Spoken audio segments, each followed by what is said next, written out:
In the late 1800s, central Arizona was still a place the map barely understood, and nowhere was that truer than Tonto Basin and the rugged country just east of it known as the Greenback Mountains. This was a land people talked about in hushed tones, a place where men went in chasing land, cattle, or gold, and sometimes they didn't come back out.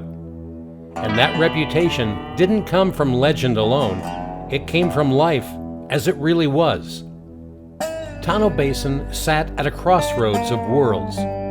To settlers just arriving, it looked open and inviting, a wide basin carved by Tonto Creek, surrounded by mountains that promised grass, water, and opportunity. But to the people who already knew this land, it was something else entirely. This was Apache country. For generations, Western Apache bands had moved through the basin and surrounding mountains, including the Greenbacks, following seasonal routes tied to water, food, and safety. These weren't random wanderings, these were deeply understood landscapes, mapped not on paper, but in memory.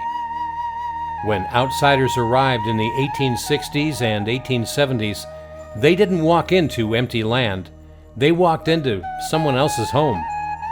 That alone made the basin dangerous.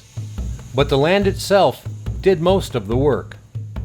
The terrain around Tonto Basin and the Greenbacks is deceptive. From a distance, it looks manageable. Up close, it becomes a maze.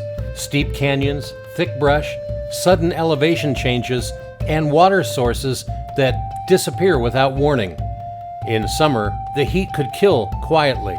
In winter, cold nights surprise the unprepared. A man could step off a trail, following the wrong drainage, and vanish in a single afternoon. No sign, no body, no explanation. And often, no one left behind to ask questions. Add to that the kind of people the basin attracted. The isolation drew ranchers trying to start fresh, prospectors chasing rumors of gold in the Sierra Ancha and surrounding ranges, and settlers willing to gamble everything on a patch of land few others would dare to claim. But it also drew outlaws, deserters, and men who wanted to disappear. There was little law enforcement, roads were few, communication took weeks. If someone was killed or simply vanished, there might never be a record beyond a line in a diary or a story told years later. That uncertainty fed the basin's reputation. By the late 1860s, the U.S. Army recognized just how volatile the region had become. Small outposts like Camp Reno were established, and larger installations like Fort McDowell attempted to project control into the basin. But even soldiers wrote cautiously about patrols through the area. Apache fighters knew the land intimately. They didn't need forts or supply lines.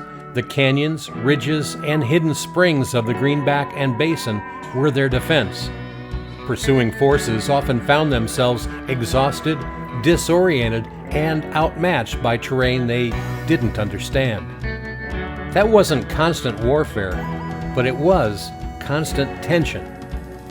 Settlers learned to travel armed, ranchers built in defensible locations, and newcomers were warned this was not a place for the careless or the arrogant.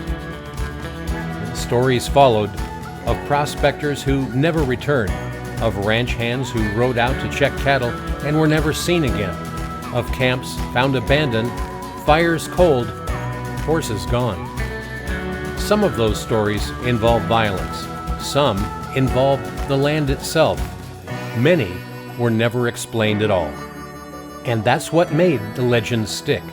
Because when a place offers no answers, imagination fills the gap. By the 1880s and 1890s, as settlement increased and conflicts subsided, the basin slowly changed. Ranches took hold. Roads improved. The most dangerous years passed. But the reputation never quite left. Even today, longtime residents will tell you the Tonto Basin and the Greenbacks demand respect. They always have. In the Old West, this wasn't a cursed land. It was an unforgiving one. And survival here depended on knowing the land, understanding its people, and never assuming you were in control. Because in the Tonto Basin, history teaches one lesson very clearly. You didn't conquer this place, you learned to live with it, or you didn't last long at all.